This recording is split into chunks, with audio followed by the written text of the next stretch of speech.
नमस्कार दोस्तों, स्वागत है आपका मेरे चैनल स्लेट एंड पेंसिल में, जहां आज मैं इंडियन ज्योग्राफी यानी भारत के भूगोल से संबंधित टॉपिक भारत के प्रमुख बंदरगाह यानी मेजर पोर्ट्स ऑफ इंडिया के बारे में बात करूंगा।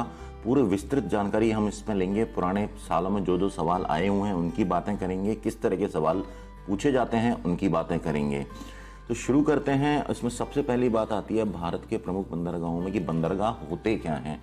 तो देखिए, ऐसे व्यापार करने के लिए क्या है, नदी या समुद्र तटों पर कई सुविधाएं सरकार प्रोवाइड करवाती है, जिससे कि क्या है कि जलयान जो हैं वो आसानी से आवागमन कर सकें। इन्हीं बंदरगाह या पोर्ट कहा जाता है। अब बात करते हैं कि भारत में 13 बड़े तथा 200 से अधिक छोटे बंदरगाह हैं।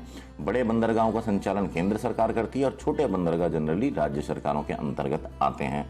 इन 13 प्रमुख बंदरगाहों में से 6 पश्चिमी तट पर हैं और 6 पूर्वी तट पर स्थित हैं, और एक जो है अंडमान निकोबार की राजधानी पोर्ट ब्लेयर पर है।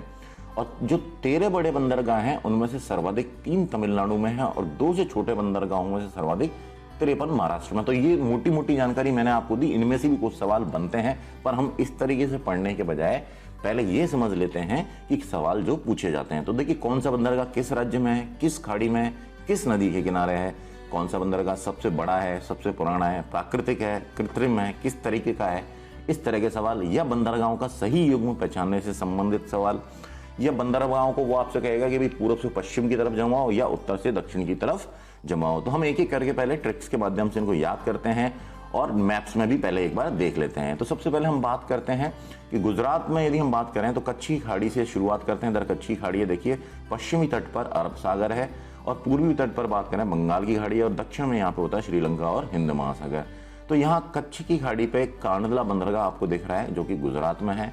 फिर मुंबई और नाहवा शेवा महाराष्ट्र में है।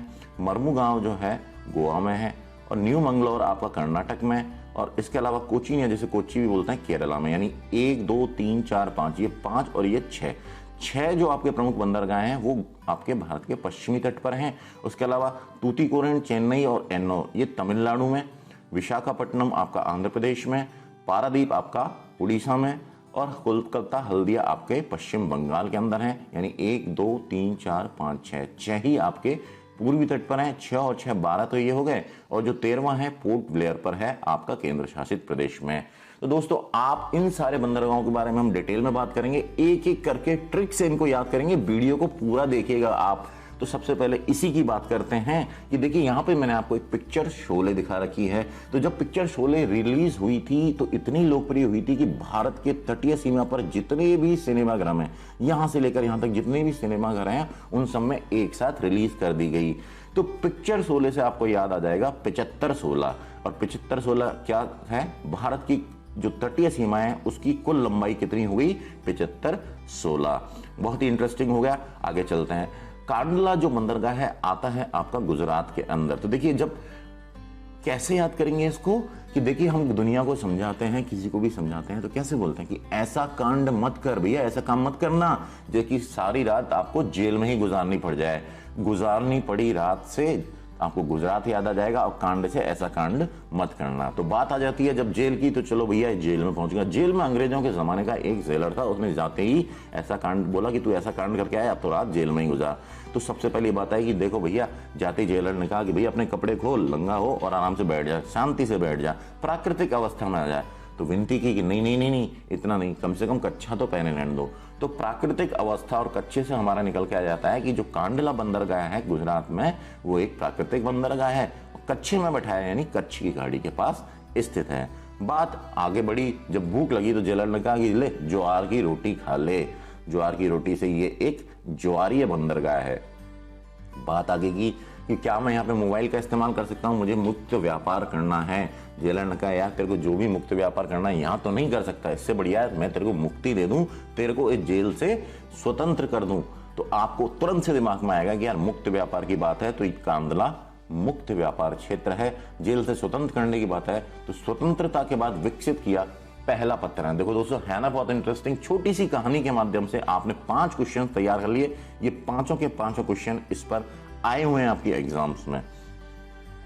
बात अगली करते हैं हम भारत के प्रमुख बंदरगाहों में। दूसरा है आपका मुंबई, महाराष्ट्र के अंदर है, बिल्कुल मुंबई महाराष्ट्र की राजधानी है। इसको कोई ट्रिक बनाने की जरूरत नहीं है। खास बात इसकी जो है कि ये भारत का सबसे बड़ा बंदरगाह है। मुंबई शहर भी बहुत बड़ा है और ये भारत का सबसे बड़ा बंदरगाह है। साथ ही साथ ये प्राकृतिक बंदरगाह है। देखिए, प्राकृतिक बंदरगाहों की जब भी बात होगी, मैं आपको सीधे सीधे कोई भी बंदरगाह हो याद रखना है, सारे प्राकृतिक होते हैं। कुछ इक्के दुक्के बंदरगाह हैं जो कृत्रिम बंदरगाह हैं, जिनके बारे में मैं आपको अलग से बता दूंगा। जब तक कुछ कहा ना जाए, मान के चलिए वो प्राकृतिक बंदरगाह है।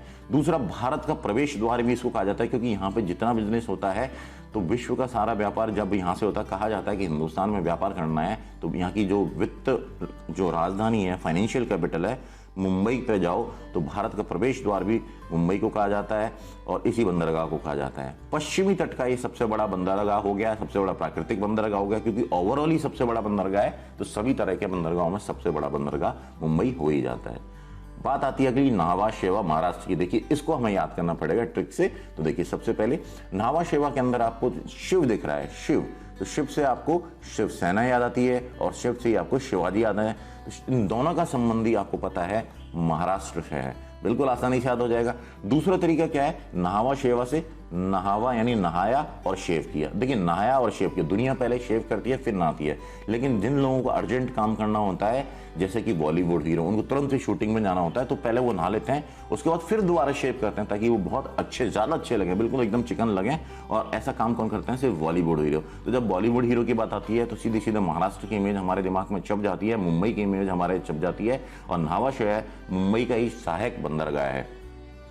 अब बात करते हैं कि इसका दूसरा नाम जो है जवाहरलाल नेहरू बंदरगाह है। तो देखिए क्या है कि जवाहरलाल नेहरू भी जो थे भारत के प्रधानमंत्री, कहते हैं उनके कपड़े भी बाहर से प्रेस होके आते थे, गुलाब गुलाब रहते थे, बिल्कुल एकदम नहा धो के शेप बना के रखते थे। तो नावा शेवा बंदरगाह का संबंध मैंने कर दिया जवाहरलाल नेहरू बंदरगाह से। भारत का सबसे बड़ा कृत्रिम बंदरगाह भी यही है। देखिए, भारत का सबसे बड़ा बंदरगाह मुंबई है और उसके जस्ट नीचे ही आपका आ रहा है ये नावा शेवा। तो ये उसको सपोर्ट करने के लिए बनाया गया, उस पर दबाव करने के लिए इसको बनाया गया। तो ये आप उसको बिल्कुल सीधे सीधे ऐसे याद रखना है।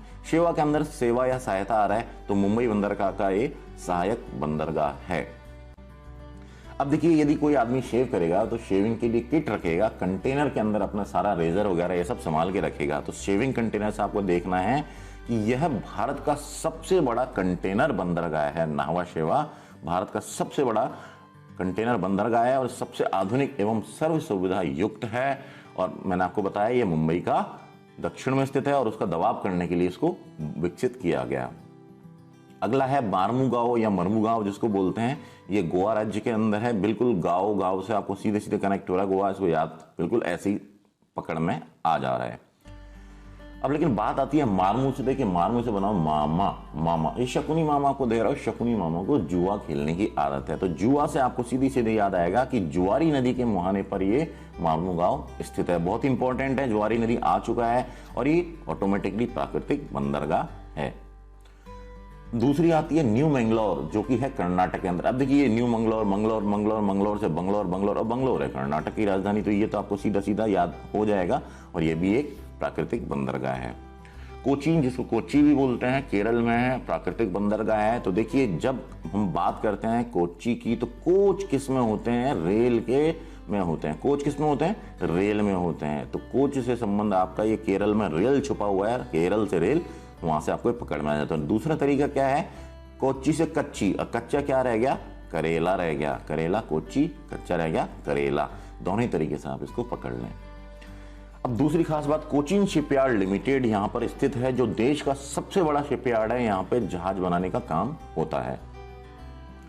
तूतीकोरिन तमिलनाडु की बात करें, बिल्कुल इंटरेस्टिंग तरीके से पढ़ेंगे क्योंकि तूतीकोरिन तमिलनाडु में है। तो देखिए, एक स्टोरी याद करते हैं कि हस्बैंड घर पे आया, पत्नी को बोला रोटी खिला, तो उसने उसके लिए रोटी तो दी, लेकिन रोटी कैसी दे दी, टूटी हुई थी। तूती से टूटी और कोरिन से कोरी रोटी, यानी बिना घी की रोटी। तो ऐसा देखती टूटी कोरी रोटी मिलेगी तो आदमी को क्या गुस्सा है, और वो गुस्से में तिल मिलाया, पति गुस्से में तिल मिलाया। तिल मिलाने से आपको तमिलनाडु कनेक्ट कर लेना है। बात यहाँ पे खत्म नहीं हुई, तो क्या हुआ कि उसने फिर जब पत्नी को समझ में आया कि भाई गलती हो गई, तो उसने पत्नी ने उसको पति को मना लिया तो वो आपस में खुश हो गया। तो पत्नी ने मना तो लिया, अब मनाया से हमें निकल के आ जाएगा कि जो तूतीकोरिन है मन्नार की खाड़ी पे स्थित है। बात यहाँ पे खत्म नहीं हुई कि पत्नी ने मनाया कैसे, उसने खाने में क्या है, उसको एक बढ़िया सी मछली दे दी और मछली से ये बन जाएगा मत्स्य पत्तन, कि ये जो बंदरगाह है तूतीकोरिन, यहाँ पे मछली उद्योग बहुत ज्यादा विकसित है, इसलिए इसको मत्स्य पत्तन या मत्स्य बंदरगाह भी कहा जाता है। अब भैया जिसकी तूती बोलती है उसको किसी भी काम के लिए कोई मना नहीं कर सकता है, और मना से ही फिर आपको यहां से भी आप निकाल सकते हो मन्नार की खाड़ी। अब देखिए ये एक छिछला बंदरगाह है, तो क्या होता है कुछ किलोमीटर पहले ही जहाज समुद्र में ही रुक जाते हैं तथा छोटे छोटे जहाजों से यहाँ सामग्री को शहर के अंदर लेके आया जाता है। अब इससे फायदा क्या है, कैसे याद रखेंगे ये छिछला बंदरगाह? तो क्या होता है जब दूर पे रोक देते हैं तो बंदरगाह का जो मालिक है उससे इनकी तू तू मैं नहीं होती, तूतीकोरिन तू तू मैं नहीं होती। वो कह देता है कि भैया हमारा तो हमें पता है हमारा छिछला बंदरगाह है, तुम पहले ही दूर रोक लो, तुमसे थोड़े पैसे कम ले लेंगे, पर तू तू मैं मत करो। तो इससे आपको ये कनेक्ट हो जाएगा। खास बात ये 19 फरवरी 2000 से इस बंदरगाह का जो नाम बदलकर वीओ चिदम्बरनार बंदरगाह रख दिया गया है। वीओ चिदम्बरनार जो है भारत की आज़ादी में एक प्रमुख स्वतंत्रता सेनानी रहे हुए हैं तमिलनाडु से, उन्हीं के नाम पे इसका नाम बदलकर रखा गया है वीओ चिदम्बरनार। और कहा जा रहा है कि वीओ चिदम्बरनार जो बंदरगाह है सेतु समुद्रम परियोजना के समाप्त होने के बाद सिंगापुर के बाद दुनिया का दूसरा सबसे बड़ा बंदरगाह बनने की ताकत रखता है। बात करते हैं आगे इस मैप में देखें तो हम अब आ गए हैं तूतीकोरिन हमने कर लिया है, चेन्नई की हम बात कर रहे हैं और चेन्नई है तमिलनाडु की राजधानी जो बिल्कुल आसानी से आपको कनेक्ट हो रहा है। अब आप चेन्नई से एक चीज दिखाइए, चना दिख रहा है आपको? अब देखिए चना कौन खाता है? बंदर। देखो बंदर आज भी खाता है, बंदर कल भी खाता था, प्राचीन काल से पुराने काल से ही बंदर चनों को खाते आ रहे हैं, तो ये देश का सबसे प्राचीन और पुराना बंदरगाह हो गया। बात करते हैं चेन्नई से, चेन्नई एक्सप्रेस की। और चेन्नई एक्सप्रेस कोई प्राकृतिक चीज तो है नहीं, इसको इंसान ने बनाया है, तो यह एक कृत्रिम बंदरगाह है। वेरी वेरी इंपॉर्टेंट, बहुत बार पूछा जाता है, चेन्नई कृत्रिम बंदरगाह है। दूसरा, चेन्नई एक खुला सागरीय बंदरगाह है, यानी इसका खुला सागरीय बंदरगाह वो हो गया जहां जहाज समुद्र में ही लंगर डाल लेते हैं पहुंचने से पहले पहले, यह भी आपको याद रखना है। अगला है एन्नोर जो कि है तमिलनाडु के अंदर। तो एन्नोर से बनाओ आप इग्नोर। तो देखिए गर्लफ्रेंड बॉयफ्रेंड ने कई दिनों से बॉयफ्रेंड गर्लफ्रेंड को इग्नोर कर रहा था, तो गर्लफ्रेंड को क्या आ जाएगा? गुस्सा आ जाएगा और गुस्से में तिल मिलाएगी। अगेन तिल मिलाने से आपका संबंध सीधा सीधा बैठ रहा है कि गर्लफ्रेंड को इग्नोर किया तो इग्नोर होने से वो हो गई तिल मिलाई, तिल मिलाई से तमिलनाडु। अब उसके बाद बॉयफ्रेंड उसको मना रहा है, गर्लफ्रेंड ऐसा क्या बात हो गई, क्यों इग्नोर कर रहा था मुझे? बोले मैं बहुत बिजी था, मुझे एक बंदरगाह बनाना है, उस पर कंप्यूटर लगाना है और उसके बाद ही चैन से सो पाना है। तो इन तीनों ही चीजों से इस कहानी से क्या निकल के आ रहा है? देखिए बनाना है, अब कोई चीज बनानी है, यानी प्राकृतिक तो है नहीं, इसका मतलब बनानी है, तो कृत्रिम बंदरगाह हो गया आपका एन्नोर भी।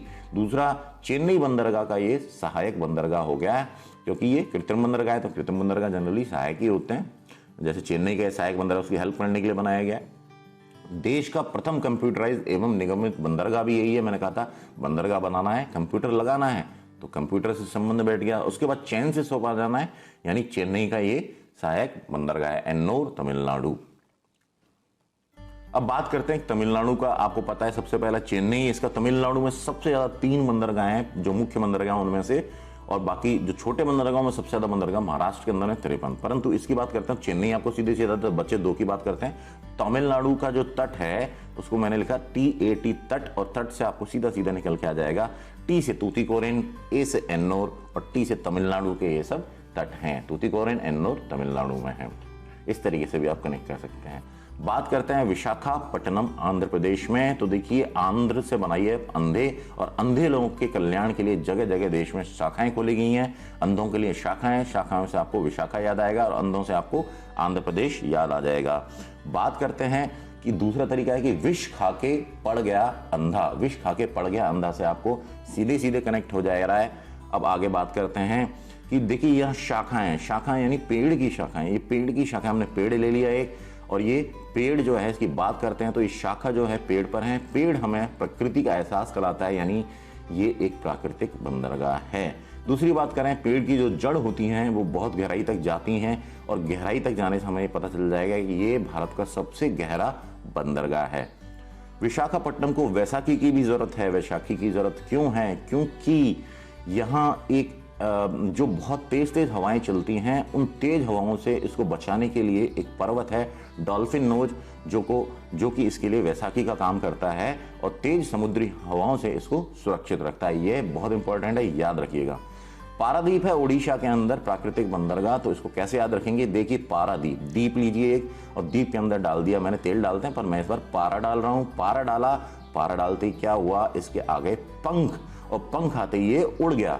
तो उड़ गया से आपको उड़ीसा याद आ जाएगा। और वैसे भी देखिए पर सीधे सीधे दिख रहा है, पर होंगे तो आदमी उड़ेगा ही, उड़ीसा।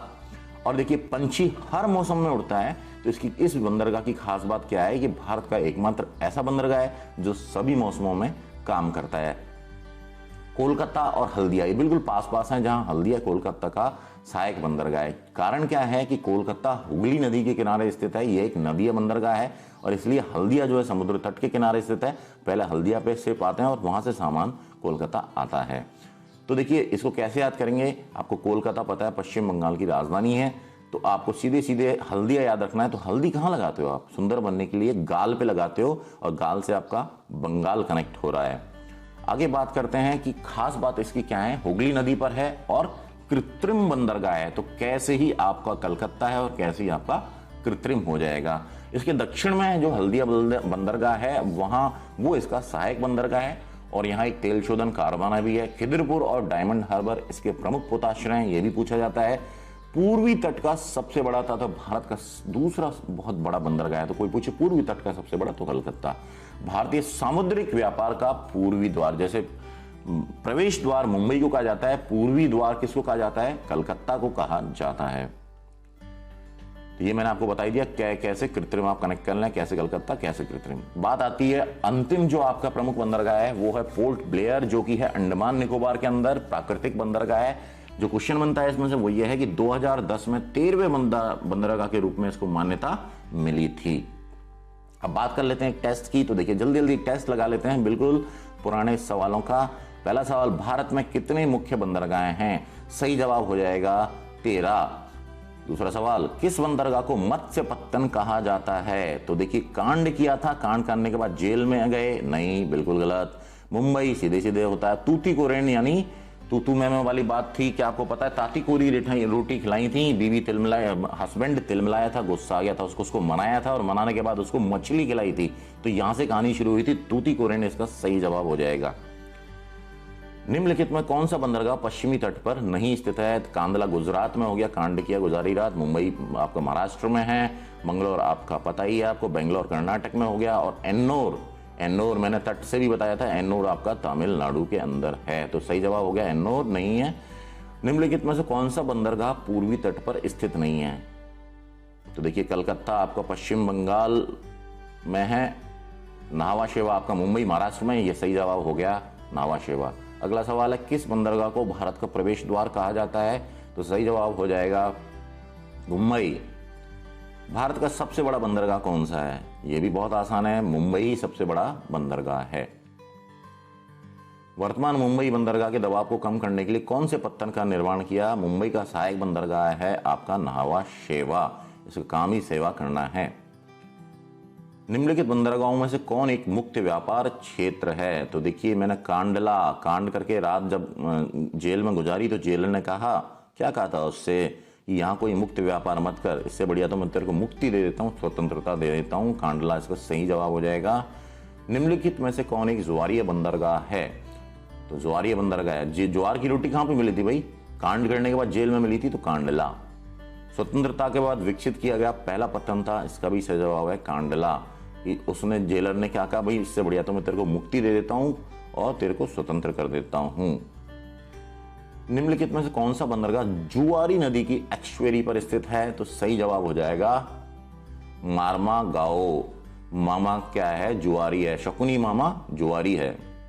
पारादीप बंदरगाह किस राज्य में स्थित है। दीपक में से पारा डाला तो क्या हुआ, उड़ गया, उड़ीसा। भारत का सबसे गहरा तथा स्थलबद्ध सुरक्षित बंदरगाह है, पूर्वी तट पर स्थित है विशाखापट्टनम। ये भारत का सबसे गहरा बंदरगाह है। पेड़ की जो शाखाएं थी उसके बाद पेड़ की जड़ें सबसे गहरी, ये मैंने आपको बताया था। डॉल्फिन नोज नामक चट्टान के पीछे कौन सा बंदरगाह स्थित है। सही जवाब हो गया विशाखापट्टनम। मैंने कहा था कि विशाखापट्टनम बंदरगाह को वैसाखी की जरूरत है और वैसाखी का नाम क्या है, डॉल्फिन नोज। भारत का कृत्रिम बंदरगाह निम्न में से कौन है। मंगलुरु, चेन्नई, पारादीप। देखते ही आपको पूछना चाहिए पारादीप, मंगलुरु, कांडला तीनों प्राकृतिक है। चेन्नई कृत्रिम बंदरगाह है? निम्नलिखित में से कौन सा कथन असत्य है? मुंबई देश का सबसे बड़ा बंदरगाह है, बिल्कुल सही बात। कांदला एक ज्वारीय बंदरगाह है, बिल्कुल सही बात, ज्वार की रोटी खिलाई थी हमने। मार्मागांव देश का सबसे गहरा बंदरगाह, बिल्कुल गलत। विशाखापट्टनम है देश का सबसे गहरा, और चेन्नई देश का प्राचीनतम बंदरगाह है, बिल्कुल ठीक है। तो ऑप्शन सी जवाब हो गया। कौन सा बंदरगाह भारतीय समुद्रिक व्यापार का पूर्वी द्वार कहलाता है? तो सही जवाब हो जाएगा कोलकाता हल्दिया। ये जो आपका कोलकाता है वो आपका पूर्वी द्वार कहलाता है। नावा सेवा बंदरगाह परियोजना कहां पर स्थित है? बिल्कुल मुंबई के पास में स्थित है। कहीं कोई ऑप्शन आपको गलत नहीं लगाना है। नहा धो के शेव करके हीरो लोग रहते हैं, बिल्कुल। भारत के पारादीप एवं कांडलापत्तन निम्न तट पर स्थित हैं। तो पारादीप देखिए उड़ीसा है, पर जिसके होंगे वो उड़ेगा, तो ये तो हो गया आपका उड़ीसा पूर्वी तट पर। और कांडला, कांड करके गुजरात है आपका पश्चिमी तट पर। तो पूर्वी और पश्चिमी तट पर आपका सही जवाब हो गया। और भारत के पूर्वी तट में सर्वश्रेष्ठ प्राकृतिक बंदरगाह कौन सा है? तो विशाखापट्टनम को माना जाता है सर्वश्रेष्ठ बंदरगाह पूर्वी तट पर, प्राकृतिक बंदरगाह जो है उनमें। निम्न में से कौन पोताश्रय नहीं है?